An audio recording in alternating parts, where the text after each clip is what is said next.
تو بھائی یہ جرت کیوں نہیں پیدا ہوتی؟ یہ جرت کیوں نہیں پیدا ہو رہی کہ میں کہوں کہ میں حق کے ساتھ ہوں، حق جدھر ہو؟ کیونکہ ایک درمیانہ رستہ لوگوں کو، عام لوگوں کو گمراہ کرنے کے لیے، ان کے آنکھوں میں مٹی ڈالنے کے لیے ایک درمیانہ رستہ بڑا بہترین جی میں صلح کراتا. جب واضح ہو گیا کہ جدھر علی ہے حق ادھر ہے، جب واضح ہو گیا کہ جدھر قرآن ہے، جدھر علی ہے قرآن ادھر ہے، جب واضح ہو گیا جدھر علی ہے جنت ادھر ہے، جب واضح ہو گیا جدھر علی ہے صراط مستقیم ادھر ہے، جب واضح ہو گیا جدھر علی ہے راہ فلاح ادھر ہے، تو پھر میری کیا ضرورت ہے کہ میں کروں صلح کروں؟ تو مجھ پر تو یہ لازم ہے، مجھ پر یہ فرض ہے، میں اس چیز کا مکلف ہوں کہ میں ہر دور میں حق کا ساتھ دوں. السلام علیکم ورحمۃ اللہ وبرکاتہ. اللہم صلی علی محمد و آل محمد. محترم ناظرین، میں آپ کا بھائی قاری مزمل اعجاز الحسینی آپ کی خدمت میں ایک بہت اہم ویڈیو لے کر کے حاضر ہوا ہوں. سب سے پہلے آپ یہ چھوٹا سا کلپ سماعت کریں اور پھر انشاءاللہ ہم اپنی بات کا آغاز کرتے ہیں. ایک ویڈیو کلپ دیکھ رہا تھا، آپ سے پوچھا گیا جنگ صفین کے وقت آپ ہوتے تو آپ کس طرف ہوتے؟ آپ نے کہا یعنی ایک طرف حضرت علی رضی اللہ تعالیٰ عنہ تھے، دوسری طرف حضرت امیر معاویہ رضی اللہ تعالیٰ عنہ تھے. آپ نے کہا میں کسی طرف تلوار اٹھانے کی بجائے،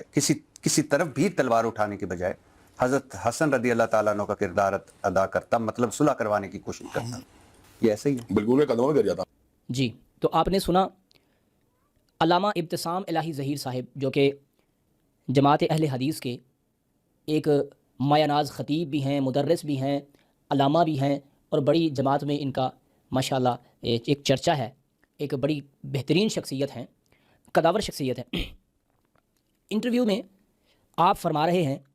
کہ اگر میں جنگ صفین میں ہوتا یا دیگر جو جنگیں ہوئی ہیں مولا کائنات مولا علی علیہ السلام کی، ان جنگوں میں ہوتا تو میں صلح کراتا. اب ہم نے دیکھنا ہے کہ علامہ صاحب کا یہ جو قول ہے، یہ جو انہوں نے فرمایا ہے،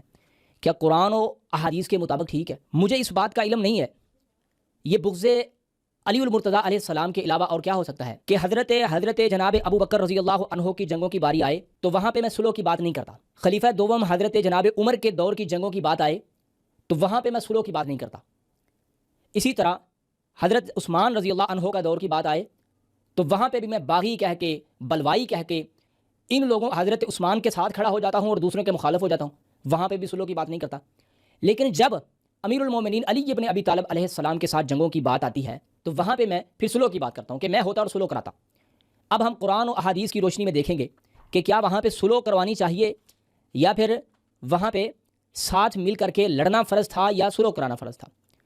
میں کیونکہ ایک ادنا سا طالب علم ہوں اور علامہ صاحب جو ہیں وہ بہت ہی عظیم شخصیت ہیں، میں بڑی قدر کی نگاہ سے، میری جماعت کے مایہ ناز خطیب ہیں، عظیم شخصیت ہیں، قدر کی نگاہ سے دیکھتا ہوں.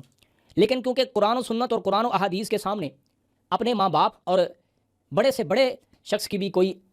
ویلیو نہیں ہوتی قرآن اور احادیث کے سامنے. اب ہم دیکھتے ہیں قرآن مقدس کی ایک آیہ کو، سورہ الحجرات،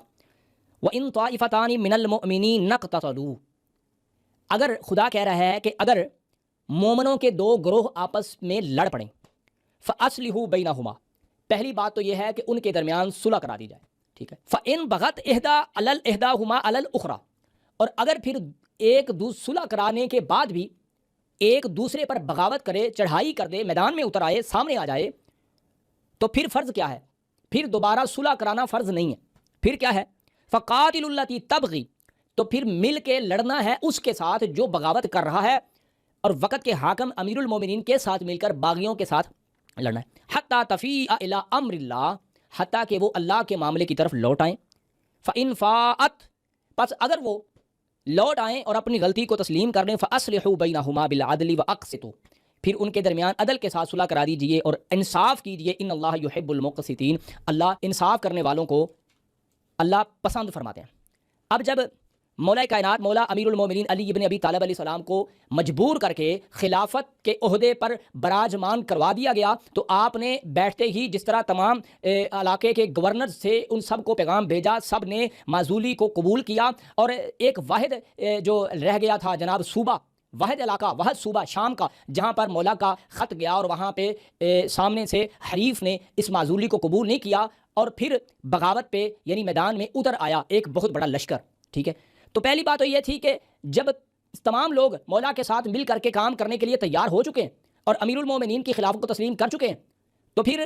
کسی کو کیا حق ہے کہ وہ وقت کے امام، وقت کے حاکم امیر المومنین کے خلاف ہو. اب ہم دیکھتے یہ ہیں کہ یہاں پر حضرت جناب امیر المومنین علی ابن ابی طالب علیہ السلام کے ساتھ مل کر کے ایسے لوگ جو تلوار لے کر میدان میں اترے تھے ان کے ساتھ ان کو راہ راست پر لے کے آنا تھا یا پھر سلو کرانی تھی؟ تو اب ہم نبی محترم جناب محمد مصطفیٰ صلی اللہ علیہ وآلہ وسلم کے فرامین آپ کے سامنے پڑھتے ہیں۔ اللہ اکبر۔ سب سے پہلی روایت مستدرک حاکم علی صحیحین میں حدیث نمبر 4617 ہے، یعنی 4617، ان ابی ذر رضی اللہ تعالی عنہ قال قال رسول اللہ صلی اللہ علیہ وآلہ وسلم من اطاعنی فقد اطاع اللہ۔ اللہ کے پاک پیغمبر فرماتے ہیں جس نے مجھ محمد کی اطاعت کی اس نے اللہ کی اطاعت کی، ومن عصانی فقد عصى اللہ، اور جس نے میری نافرمانی کی اس نے خدا کی نافرمانی کی، ومن اطاع علیا، اور جس نے علی کی اطاعت کی، فقد اطاعنی، اس نے میری اطاعت کی، ومن عصى علیا فقد عصانی، جس نے علی کی نافرمانی کی اس نے محمد کی نافرمانی کی، جس نے محمد کی نافرمانی کی اس نے خدا کی نافرمانی کی۔ یہ حیثیت ہے، یہ سٹیٹس ہے مولا علی علیہ السلام کی ذات والا کا، یعنی یہ مقام ہے کہ آپ کی اطاعت کا حکم دیا گیا ہے رسول اکرم محمد مصطفیٰ صلی اللہ علیہ وآلہ وسلم کو۔ اب ہم نے دیکھنا یہ ہے کہ یہاں پر کیا کرنا چاہیے تھا۔ کیا وہ تمام صحابہ جن میں سے 25 تو تقریباً بدری صحابہ تھے اور وہ امیر المومنین علی ابن ابی طالب علیہ السلام کے ساتھ مل کر کے تلوار لے کر میدان میں اترنے والوں کے ساتھ لڑ رہے تھے، ان 25 صحابہ جو بدری صحابہ ہیں، اور بدری صحابہ کے کیا مقام ہے یہ کسی سے ڈھکی چھپی بات نہیں ہے، اور وہ 25 صحابہ مولا علی کے ساتھ ہیں، اس کے علاوہ تابعین ہیں، سید و تابعین بھی اس میں موجود ہیں، اور کیا نام ہے جناب، کیا اس کا، حضرت اویس کرنی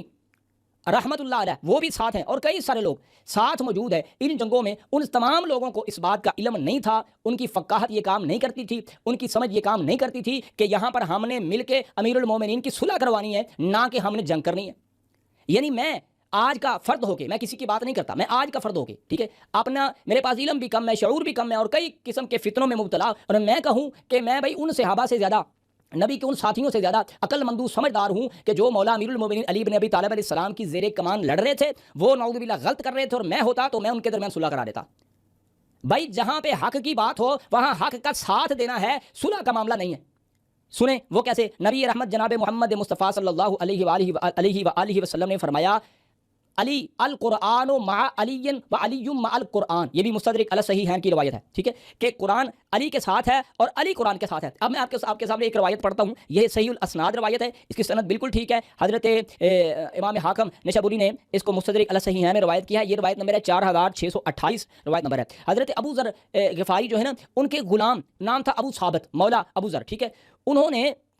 یہ کس طرح جنگ صفین میں حق کو پہچانا، اللہ اکبر، انہوں نے کس طرح یہ کام کیا۔ حضرت ابو ذر کے غلام نا بی بی ام المومنین ام سلمہ رضی اللہ تعالی عنہا علیہ السلام کے پاس آئے، تو آپ نے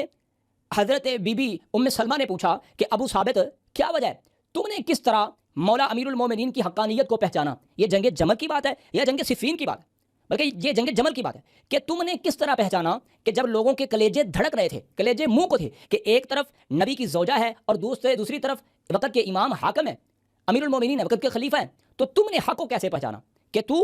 پھر امیر المومنین کی زیر کمان لڑا؟ تو پھر وہ اپنا واقعہ سناتے ہیں کہ میں جب جنگ میں شامل ہوا نا تو تذبذب میں تھا، حتیٰ کہ میرے سامنے حضرت بی بی عائشہ رضی اللہ تعالی عنہا کی سواری میرے سامنے آئی تو میں سمجھ گیا، میں نے اپنی تلوار نکالی اور امیر المومنین علی بن ابی طالب علیہ السلام کے ساتھ مل کر کے جنگ میں شامل ہوا اور لڑا، ٹھیک ہے۔ اب دیکھیں حضرت بی بی ام سلمہ کیا کہہ رہی ہیں، ٹھیک ہے، میرا اپنا کوئی ذاتی موقف، خدا کی قسم میں ایک بات، یہ پورا جو میں ویڈیو ریکارڈ کروا رہا ہوں اس میں سے کوئی ایک بات بھی میری اپنی ہو میں اس پر مجرم ہوں، میں ہر بات آپ کو روایت اہل سنت سے ثابت کر رہا ہوں، آپ کے سامنے پڑھ رہا ہوں۔ اب بی بی ام سلمہ کیا فرماتی ہیں قال احسنت،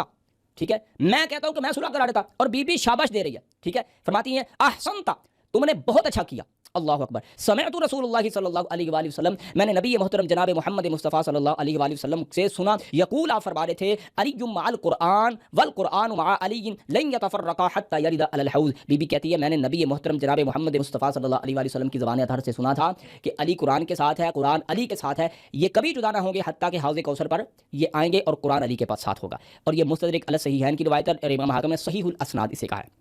ٹھیک ہے جی۔ یعنی میرا فہم بی بی ام سلمہ سے بھی زیادہ ہے، میرا فہم بدری اصحاب سے بھی زیادہ ہے